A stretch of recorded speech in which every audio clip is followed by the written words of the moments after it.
Sebelum lanjut nonton video ini, jika kalian suka dengan channel Pegawai Jalanan, silahkan kalian support kami dengan cara subscribe dan klik tanda loncengnya. Silahkan gunakan headset Anda untuk mendapatkan kualitas suara yang jernih. Selamat menonton.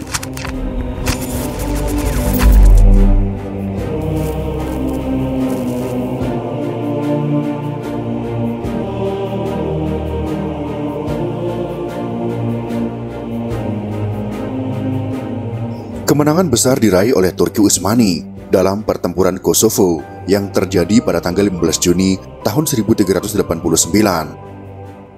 Dinasti Utsmaniyah pimpinan Sultan Murad I memenangkan perang melawan pasukan koalisi yang berkekuatan 60.000 tentara gabungan dari berbagai kerajaan Kristen yang terdapat di kawasan Balkan. Sang Sultan memang tidak terlihat langsung dalam peperangan itu, namun ia selalu memantau perkembangannya melalui laporan para jenderalnya. Ketika sudah dipastikan bahwa musuh telah kalah dan menyerah, Sultan Murad I segera menuju area pertempuran keesokan harinya.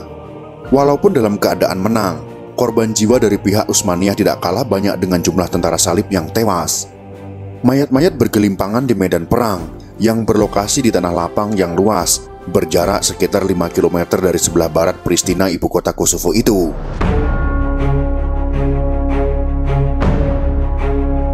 Ketika Sultan Murad I sedang berkeliling medan perang untuk mendoakan para prajuritnya yang gugur, mayat seorang tentara Serbia tiba-tiba bangkit.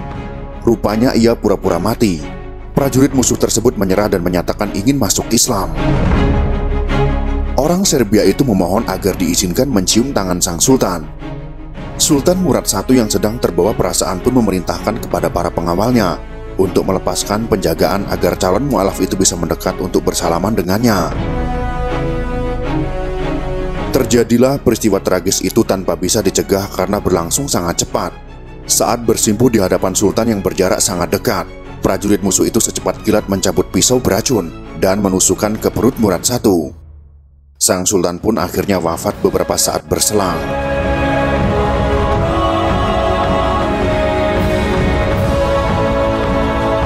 Sultan yang disayang Tuhan.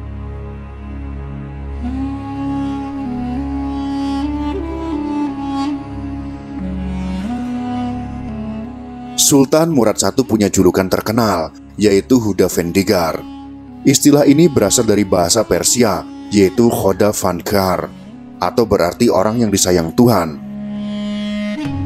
Hudavendigar dilahirkan di Sogod atau Bursa, salah satu kota di wilayah yang saat ini menjadi negara Turki, pada tanggal 29 Juni tahun 1326. Murad adalah putra dari Orhan Gazi, atau bergelar Sultan Orhan I. Uniknya, ia lahir dari perkawinan Sultan Orhan I dengan Nilufer Hatun, putri seorang pangeran dari Bizantium atau Kekaisaran Romawi Timur, yang tidak lain adalah salah satu seteru terbesar Kesultanan Utsmaniyah dalam Perang Salib. Ia menggantikan sang ayah yang wafat pada tahun 1362. Murad dinobatkan menjadi sultan ketiga sejak dinasti Utsmaniyah dideklarasikan sebagai kesultanan pada tahun 1299. Sultan Murad I alias Hudavendigar dikenal sebagai sosok yang jenius, piawai meracik taktik, sekaligus seorang pemimpin yang konsisten menyebarkan dakwah Islam di wilayah-wilayah taklukan kerajaannya. Kesultanan Utsmaniyah di bawah kendali Hudavendigar berhasil menguasai kawasan Anatolia atau Asia Kecil, yang merupakan area pertemuan antara benua Asia dan Eropa. Meskipun harus bersinggungan dengan Kekaisaran Bizantium dengan pusatnya di Konstantinopel, karena jarak yang relatif tidak terlalu jauh.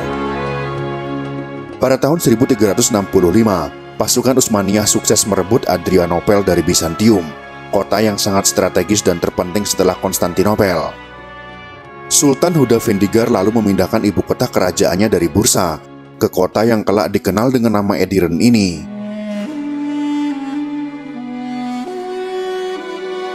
Melawan koalisi salib Balkan.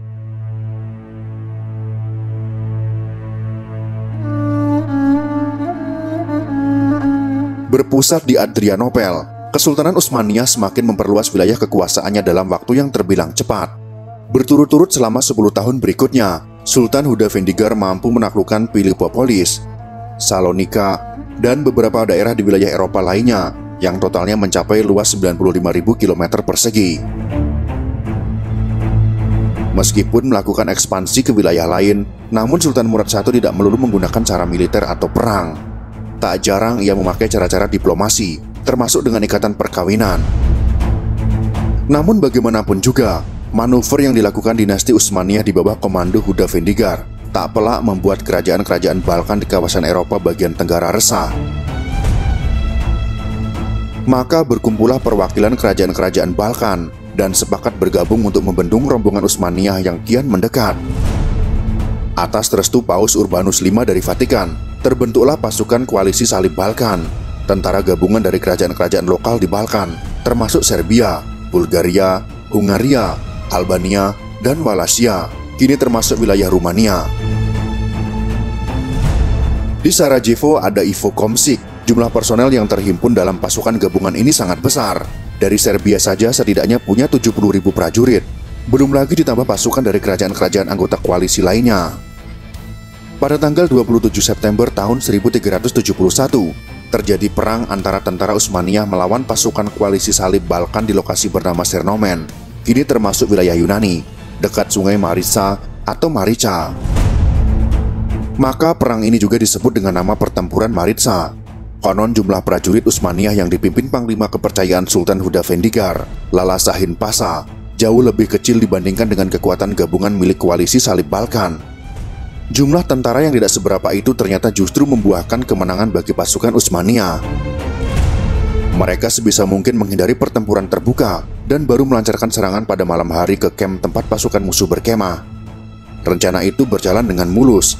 Beberapa raja dari pihak lawan berhasil dibunuh, termasuk Raja Vukašin dari Serbia, serta saudara kandungnya yang juga seorang jenderal. Ribuan tentara koalisi salib Balkan tewas dihabisi orang-orang Utsmaniyah, sebagian lainnya mati tenggelam di sungai Maritsa. Tragedi setelah wafatnya Sultan.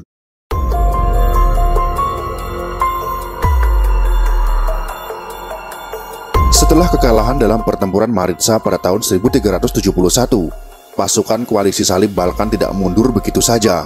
Mereka tetap menghimpun kekuatan dan kembali terlibat perang melawan Kesultanan Utsmaniyah dalam pertempuran di Kosovo yang terjadi 18 tahun berselang, yang sekaligus menjadi akhir riwayat Sultan Huda Vendigar. Sesaat setelah pisau beracun menusuk perutnya, Huda Vendigar atau Sultan Murad I sempat mengucapkan pesan-pesan terakhirnya. Kini perjalananku telah mendekati akhir, dan aku melihat di depan mata kemenangan tentara Islam. Janganlah kalian menyiksa para tawanan dan jangan pula kalian sakiti mereka. Janganlah kalian perlakukan mereka dengan cara yang tidak baik. Aku tinggalkan kalian dan tentaraku yang menang untuk menuju rahmat Allah. Dialah yang akan menjaga negara kita.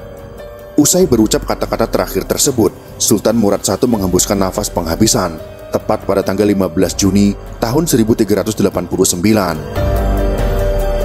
Tak lama sepeninggal Huda Vendigar, Bayazid I, yaitu putra almarhum Sultan, begitu mendengar kabar bahwa ayahnya telah mangkat, ia langsung mencekik adiknya sendiri, yaitu Yakub Çelebi sampai mati. Colin Imber dalam buku The Ottoman Empire, The Structure of Power tahun 2009 halaman 85. Dengan demikian, Bayazid I kini menjadi satu-satunya pewaris tahta untuk melanjutkan dinasti Utsmaniyah setelah rezim Sultan Murad I atau Huda Vendigar berakhir meskipun harus menumbalkan nyawa saudara sendiri. Bayazid I bertahta dari tahun 1389 hingga tahun 1402. Itulah sekelumit sejarah tentang kematian tak terduga Sultan Utsmaniyah. Semoga informasi ini bisa menambah wawasan untuk kita semua. Jika kalian suka dengan video ini, silakan berikan jempol ke atas. Dan jika kalian menganggap video ini bermanfaat, maka bagikanlah untuk teman-teman Anda yang lain. Terima kasih sudah menonton.